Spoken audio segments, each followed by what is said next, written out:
আফগানিস্তানৰ কাবুলত পাক সেনাৰ ভয়ংকৰ আক্ৰমণ, যি আক্ৰমণত প্ৰায় 400 গৰাকী লোক নিহত হৈছে আৰু আহতৰ সংখ্যা 250 জনলৈ বৃদ্ধি পাইছে।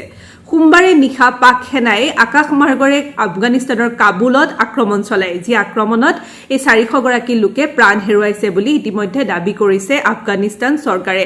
আফগান চৰকাৰৰ মতে পাক সেনাই আক্ৰমণ চলাইছিল এটা ৰিহেব চেণ্টাৰত, য'ত এই সকল ড্ৰাগছ আসক্ত লোকক চিকিৎসা কৰা হৈছিল আৰু তাতেই আক্ৰমণ চলাওঁতে এই 400 গৰাকী লোক নিহত হৈছে আৰু আহতৰ সংখ্যা 250 জনলৈ বৃদ্ধি পাইছে।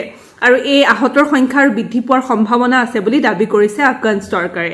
অৱশ্যে আফগানিস্তানৰ এই দাবী পাক সেনাই অস্বীকাৰ কৰিছে। তেওঁলোকে কৈছে যে আমি সামৰিক ঘাটি আৰু সন্ত্ৰাসবাদীৰ ঘাটিতহে আমি আক্ৰমণ কৰিছিলোঁ, আমি কোনো ধৰণৰ চিকিৎসালয়ত আক্ৰমণ চলোৱা নাছিলোঁ।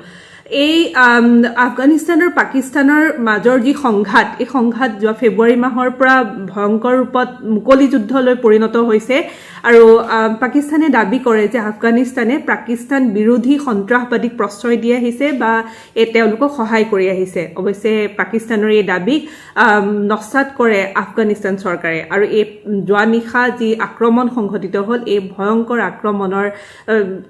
আক্ৰমণত তেওঁলোকে ইতিমধ্যে গৰিহণা দিছে আফগান চৰকাৰে আৰু কৈছে যে এখন চিকিৎসালয়ত এনেদৰে আক্ৰমণ কৰাটো এক গৰিহণাৰ যোগ্য বুলি আফগান চৰকাৰে দাবী কৰিছে।